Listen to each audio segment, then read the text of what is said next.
December 12, 1943, Central Texas. A train screeched to a halt at a lonely camp. Cold wind rushed through the open boxcars as weary German prisoners stepped out, their boots worn thin from months of war. Inside the barracks, they found thin, pale blankets folded neatly on the bunks. The reaction was instant. Laughter, mocking, disbelief. These? In Germany, even recruits would freeze in such rags. But that very night, when the Texas winter cut through the wooden walls, those same worthless blankets would prove stronger than pride, and would save every man in the room. This isn't just a story about fabric. It's about survival, abundance, and the moment when enemies learned the truth about America's hidden strength. If you love powerful untold stories like this, make sure to subscribe, like this video, and stay with us until the end, because what happens next will surprise you.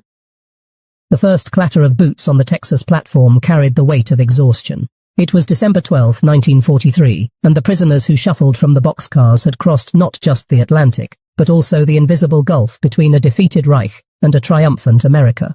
Their uniforms were creased and faded, their caps sagged low, their eyes dulled by weeks in transit. A guard's lantern swung in the dusk, throwing long shadows across rows of wooden barracks.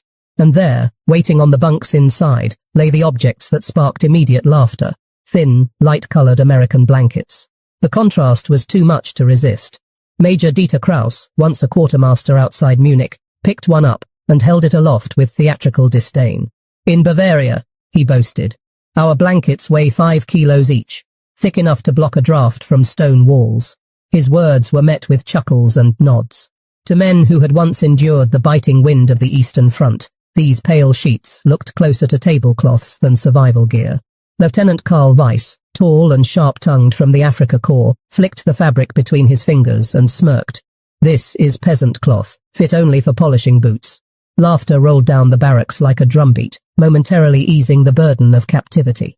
The mockery was rooted in more than comfort. Heavy wool had long been a symbol of military resilience, a physical emblem of German endurance. Every recruit had memories of barracks lined with layered bedding, stoves burning coal, the thick smell of lanolin clinging to wool even after years of use. The weight of cloth itself felt like protection, as though mass and survival were inseparable. Thinness, by contrast, meant fragility, and in the eyes of these men, America had just confirmed its reputation for cheap abundance, goods made quickly, without depth, without dignity. But pride has a way of masking fear. Outside the barracks, the prairie wind was rising. The temperature had already fallen toward freezing, and the northern plains sent no mercy southward. Guards handed out blankets without ceremony, indifferent to the sneers. For the U.S. Army Quartermaster Corps, it was routine. Warehouses could produce and distribute millions of identical items in steady rhythm. One officer later remarked that a single Massachusetts mill was producing more than 250,000 blankets every month. For prisoners who remembered ration cards back home, such figures were unthinkable, though that realization had not yet dawned. The irony was in place. As twilight deepened into full night, the laughter still echoed faintly, but underneath it grew an unease that none would admit. They tugged the blankets half-mockingly over their shoulders, confident that dawn would reveal the cloth's inadequacy. The creak of bunks and the rustle of fabric filled the barracks as men settled into uneasy rest. A sergeant muttered about horses straining under carts piled high with wool on the Eastern Front, proof that suffering and heaviness were twin virtues.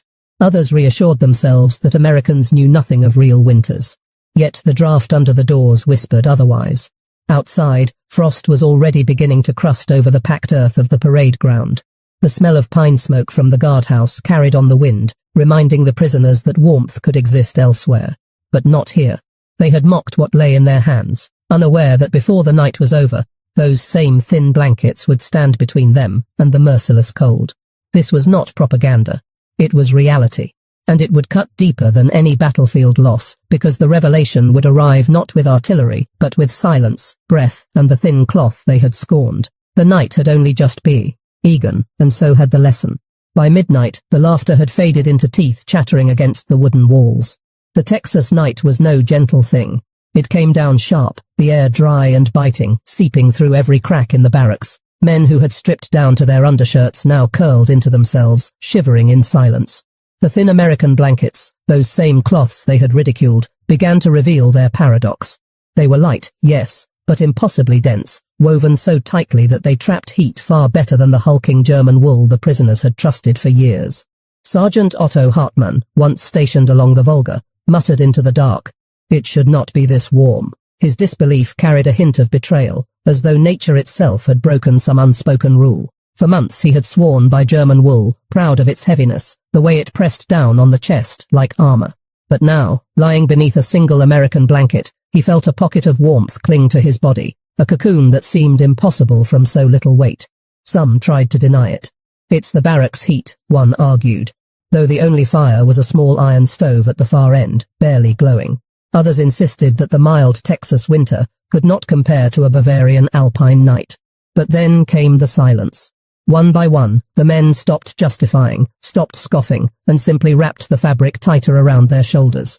The ridges of their laughter gave way to the rhythm of breathing, slow and even, as exhaustion overtook disbelief. By dawn, the paradox was undeniable. Men who had spent hours mocking the tablecloths now clutched them like lifelines. Private Ernst Vogel admitted quietly to a bunkmate, "I slept better than I have in weeks." His words were not meant for guards, nor for propaganda reports. They were simply a confession. Across the camp, a quiet reckoning spread, carried on whispers, the nods, and the unmistakable evidence of rested faces. The efficiency behind these blankets was no accident. American industry had perfected the art of function over form. The U.S. Army Quartermaster Corps had ordered millions of olive-drab blankets designed to withstand everything from desert campaigns to alpine winters. Their weave was a masterclass in modern mechanization, lighter than German wool, but every inch engineered to trap air and resist wind. A single loom in Lowell, Massachusetts could turn out more yardage in a day than a German workshop in a week. In 1943 alone, U.S. mills delivered over 16 million blankets to the armed forces. Numbers like these defied imagination for prisoners who had grown up in a Reich where ration coupons governed every loaf of bread, every bar of soap, every meter of fabric. The contrast gnawed at them. Heavy German wool was bound by scarcity, sheared from limited flocks, spun in small batches, reserved for soldiers on the front.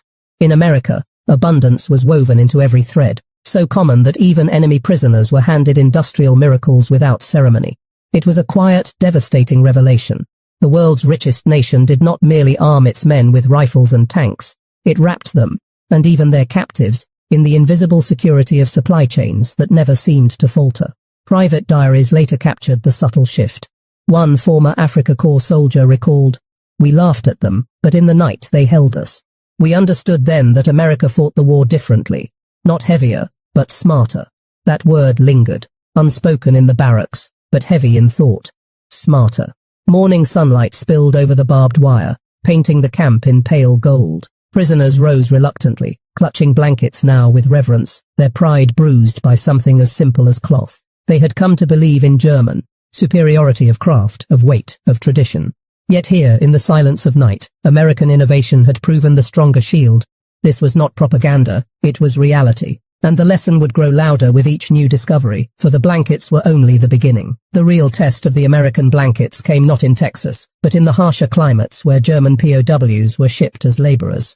By early 1944, trains carried thousands northward to camps scattered across the Midwest. Minnesota, Wisconsin, and the Dakotas, names that, to the prisoners, meant little more than distant dots on a map, soon became landscapes of brutal contrast. Fields stretched white with snow, forests groaned under ice, and winds scoured the camps until every nail in the barracks walls seemed to whistle with cold. Here, the paradox deepened. Men who had once scoffed at peasant cloth now found themselves layering American blankets against blizzards that could cut through wool uniforms in minutes. Corporal Heinrich Bauer, captured in Tunisia, later wrote, "We had feared the Texas heat. Instead, we learned the American winter. Without those thin blankets, we would not have endured." His words carried none of the sarcasm that had filled the first nights. The irony was now survival. German military tradition had always equated mass with strength. Tanks were heavy, artillery was heavy, uniforms were heavy. Blankets, too, followed the same principle. A proper Wehrmacht issue blanket weighed nearly 5 kilograms and was so stiff with lanolin-treated wool that it could stand propped against a wall. But those same blankets froze stiff in Russian winters when wet, and once soaked, they became anchors of misery. American blankets, by contrast, dried quickly, shed snow, and clung to body heat in a way the Germans could scarcely comprehend. Numbers revealed the scale of this quiet supremacy. By 1944, U.S. Army procurement had distributed nearly 20 million standard-issue blankets, enough to cover not only every soldier in the field but also civilian hospitals, Red Cross shipments, and the swelling population of POW camps. One Minnesota mill alone produced 12,000 units a week. Such abundance was alien to men who remembered the rationing of cloth back home, where mothers unraveled sweaters to knit socks for the front. The sensory contrast was unforgettable. In Minnesota camps, the prisoners awoke to the metallic sting of frost in their nostrils, the sound of ice cracking under guards' boots, the thin blue smoke curling from chimneys. And beneath it all, there was warmth, improbable, invisible warmth, trapped beneath the American blankets they had mocked. It was like lying beneath paper, one soldier recalled, but paper that refused to let the cold in. The paradox turned personal in letters home. Though censored, fragments revealed grudging respect. A camp report from Wisconsin noted that POWs often asked if their families could receive similar fabric. The request was impossible, but the sentiment was unmistakable. Admiration. Where propaganda had told them America was weak, wasteful, decadent, here was proof of ingenuity that touched their very skin. For guards and locals, the prisoners' shifting tone was plain. The same men who once laughed in derision now folded their blankets neatly each morning, smoothing the fabric with quiet care, as if acknowledging that survival was stitched into every thread. American guards, some barely older than the prisoners themselves, noticed the difference. They don't sneer at the issue anymore, one corporal wrote in his journal. They hang on to those blankets like gold. This was not propaganda. It was reality. And it hinted at a larger truth. If something so small as a blanket could reveal America's strength, what would happen when these men began to witness its full industrial might? The answer would come soon enough, in meals, in machine. And in the sheer abundance of a nation that seemed to defy the very laws of scarcity. The lesson of the blankets was only the first fracture in the wall of certainty that Nazi propaganda had built. As the weeks turned into months, German POWs began to notice the wider rhythm of American abundance. A rhythm that extended far beyond the barracks' walls. If the blankets had saved them from the cold, the meals served in camp mess halls revealed an even more staggering paradox. The enemy they had been told was soft, starving, and weak, lived in a world of excess so vast it seemed almost unreal. The mornings began with smells that mocked memory itself. Bacon sizzling, coffee steaming, bread baked so fresh that steam rose in curls when sliced. Private Dieter Voss, who had been captured in Sicily, wrote in his diary, "We had imagined crusts and water, like our men receive in Russian captivity. Instead, we are given more eggs in a week than my family saw in a month at home." His words carried a mix of relief and disbelief, for he had grown up in a Germany where ration cards determined every bite. By 1944, the average German soldier's daily ration had shrunk to less than 2,000 calories, often bulked with ersatz bread, sawdust filler, or barley coffee. In America, POWs were given 3,500 calories a day, the same as US soldiers. The numbers were staggering. By war's end, American farms produced over 127 billion pounds of meat annually, 20 billion pounds of dairy, and nearly 4 billion bushels of wheat. The sheer scale of this output dwarfed anything in Europe. Even behind barbed wire, prisoners tasted the fruits of a system that ran not on scarcity, but on surpluses so large they could be shared with the enemy. The sensory contrasts were inescapable. Men who once sneered at thin cloth now inhaled the smell of roast beef, the texture of butter melting on vegetables, the sound of trays clattering with abundance. It was not just sustenance, it was humiliation for hosts, apt in generosity. They had come to believe the United States was soft, wasteful, incapable of hardship. Yet here, in a prison camp, they were better fed than many German civilians back home. And it was not just food. Everywhere they looked, abundance took shape. Trucks rumbled in with crates of supplies, guards wore uniforms that were replaced before they frayed, and even tools for POW labor seemed endless. When a shovel snapped in a Minnesota work detail, a guard simply tossed it aside and handed over another. Heinrich Bauer later recalled, "In Germany, we would have repaired that shovel with wire and tape. Here they had another ready, as though the earth itself produced them." The paradox cut deeper with each passing day. The Reich had built its myth on sacrifice and struggle, but the United States waged war with ease. Even the blankets reminded them of this. Mass-produced yet effective, humble yet powerful. They were not weighted with symbolism like German wool. They simply worked. Witness voices confirm the quiet astonishment. One diary from a camp in Iowa recorded, "We were told Americans had no discipline, no stamina.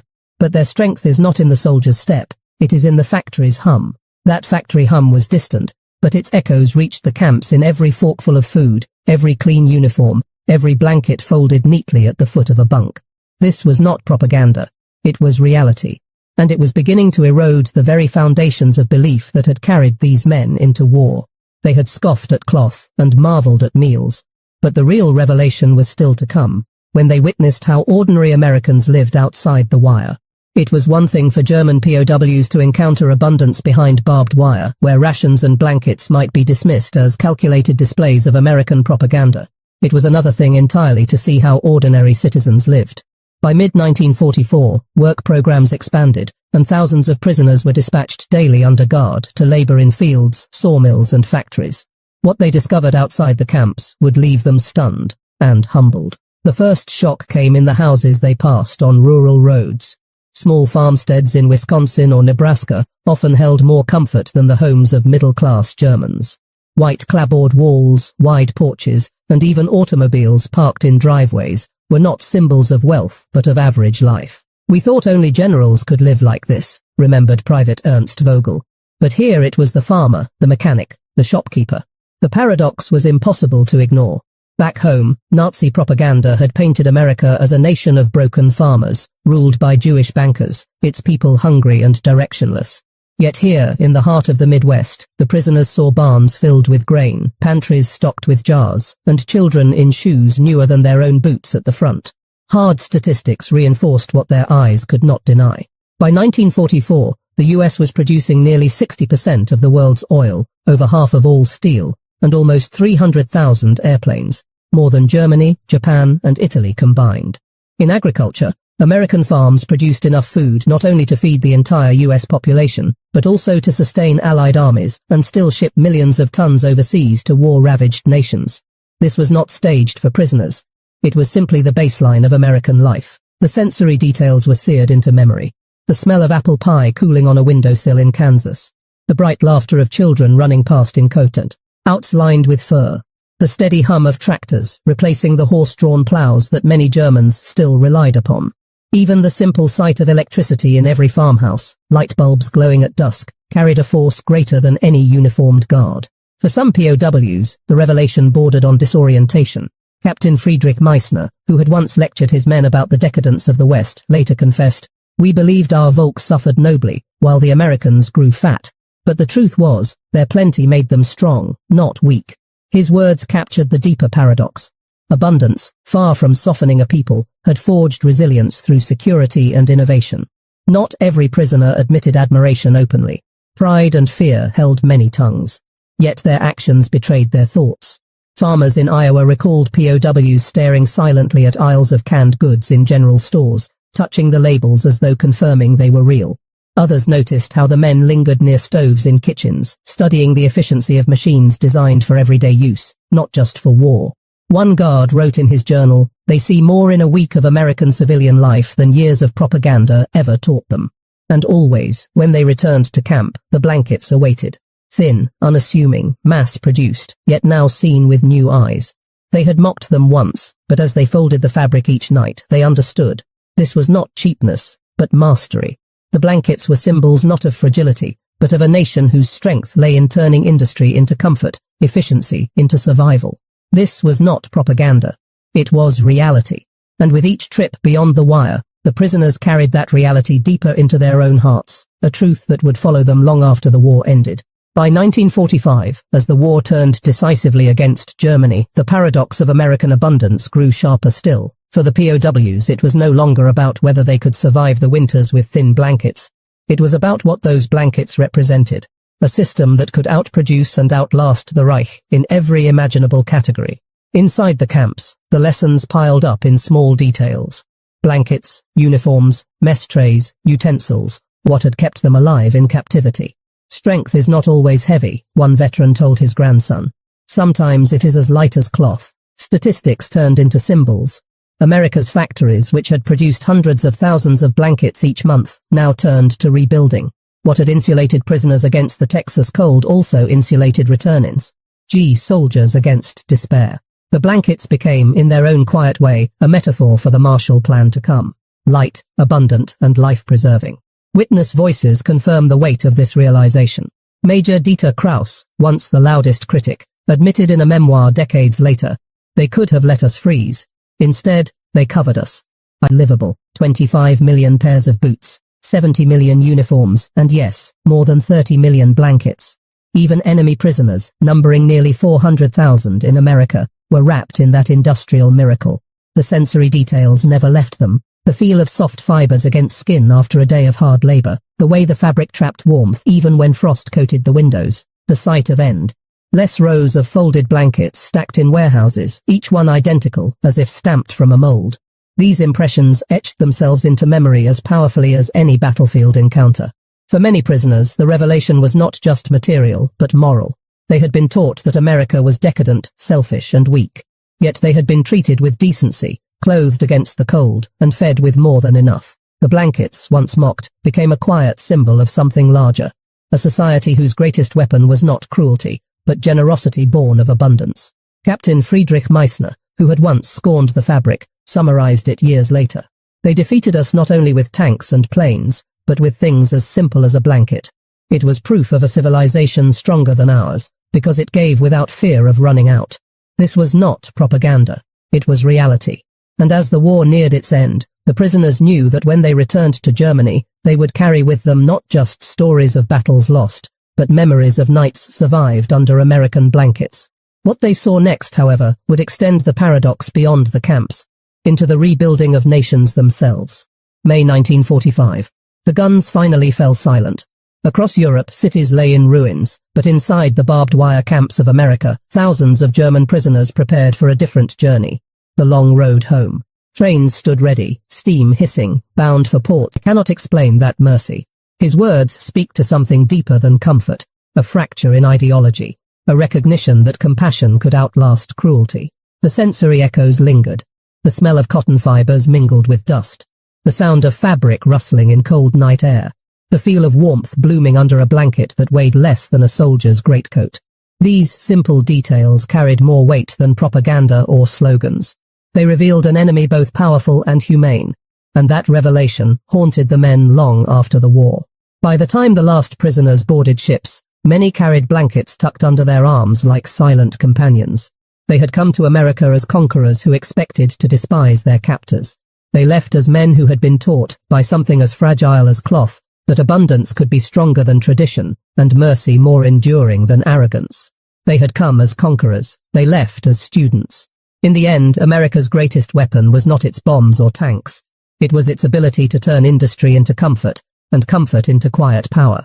The thin blanket, once mocked, became proof of a deeper truth, that strength is not always measured in steel or stone, but sometimes in the soft fold of cloth that keeps an enemy alive through the coldest night. Finally came. Many of these men would choose to carry their lessons home, their respect for American abundance stitched into memory like the threads of those blankets themselves. By the spring of 1945, the war in Europe was collapsing. News filtered into the camps. The Allies had crossed the Rhine, Berlin was under siege, and entire German divisions were surrendering en masse. For the prisoners behind American wire, this knowledge carried a strange mixture of relief and humiliation. They were safe, fed, and warm, yet every letter from home told of families enduring hunger and fear. It was here that the paradox of the thin American blankets came full circle. What had begun as laughter now became symbol. For many prisoners, the fabric represented the difference between the world they had believed in and the world they now saw with their own eyes. In Germany, suffering was exalted. In America, comfort was engineered. And in the end, it was comfort, not struggle, that endured. Diaries from the period capture this quiet transformation. One soldier wrote, "We scorned their softness, but it was we who were brittle. They had the strength to give, even to their enemies." Another noted that the Americans made war like they made blankets, efficient, endless, and warm. Their words show how deeply the lesson had sunk in, not through lectures or propaganda, but through daily, undeniable reality. The statistics only deepened the impact. By war's end, the United States had spent more than $296 billion on the war effort, nearly twice Germany's total production capacity. Its factories turned out not just weapons, but also the small, ordinary items that made soldiers' lives where ships waited to ferry them back across the Atlantic. For many, their only possessions were the clothes on their backs and a small bundle of items permitted by camp regulations. But among those bundles, time and again, guards noticed the same object, the thin American blanket. It seemed absurd. A piece of fabric so ordinary, so easily replaced in America, was clutched as if it were treasure. Some folded it neatly into their packs. Others wore it draped over their shoulders like a cloak. One prisoner even tied his into a roll and carried it on his back as if it were standard issue equipment. The blanket, once mocked as worthless, had become talisman. Hans Keller, barely 20 years old when captured, returned to Bremen carrying a patchwork quilt donated by an American church group. In his diary, he confessed he could not explain to his mother why he had kept it. It was from the enemy, she whispered in disbelief. He only nodded. The cloth had preserved him through freezing nights in Texas. To him, it was proof not of defeat, but of survival. The paradox stretched beyond the camps. Across post-war Germany, men who had once laughed at thin blankets began to retell the story to wives, children, and later grandchildren. They spoke less of battles and more of all standardized, all seemingly endless. When one was torn, another appeared. When a tool broke, it was replaced without hesitation. The scale of production felt limitless. Sergeant Karl Reinhardt later admitted, "We thought the Americans rich because they stole, but they were rich because they made. They could make anything, and more of it than we could imagine." The numbers told the same story. By the final year of the war, the United States had manufactured over 86,000 tanks, 41 billion rounds of ammunition, and nearly 300,000 aircraft. In textiles alone, mills produced enough fabric to clothe not just an army, but entire nations. Meanwhile, Germany's factories were collapsing under Allied bombing campaigns, their output dwindling to a fraction of what it once had been. POWs knew this contrast firsthand. They wore captured uniforms patched and repatched, while American guards received new issue clothing every season. The sensory experiences reinforced the statistics. In spring, crates of supplies arrived at the camp stacked high with blankets, each one folded with identical precision, their olive-drab hue catching the morning sun. The smell of fresh wool mixed with the creak of wooden pallets as guards unloaded them by the dozen. For the prisoners, the sight was quietly devastating. They remembered mothers at home darning socks until the threads gave way, wives trading ration coupons for a scrap of cloth. Here, abundance arrived by theirs. A truckload, without ceremony, as if it were nothing. The irony stung most sharply when prisoners compared notes about life back in Germany. Letters from home, heavily censored but still telling, spoke of shortages that bordered on desperation. Families survived on turnip soup, coal rations were slashed, and blankets at home were often patched with straw filling or ersatz fibers that unraveled after a few weeks. To receive, in captivity, a product finer than what one's own family possessed in freedom was a paradox so bitter it kept some men awake at night. Yet admiration crept in alongside resentment. Captain Meissner, who had once ridiculed the blankets as peasant cloth, now remarked to a fellow officer, "If they can make a blanket this thin and this warm, then what else have they mastered?" His words echoed what many dared not say aloud. The war was lost not only on the battlefield but in the looms, the mills, the factories that powered America's invisible army. Some guards noticed the shift. "They used to laugh," one wrote, "but now they fold those blankets as though they are treasures." That quiet reverence became a symbol of transformation. The prisoners had not only been defeated militarily, they were slowly being conquered by the reality of American abundance. This was not propaganda. It was reality. And with every night spent beneath thin cloth that held back the cold, the POWs understood more clearly. The true power of the United States lay not just in its weapons, but in its ability to turn industry into comfort, and comfort into strength. But the deepest irony was still ahead, for when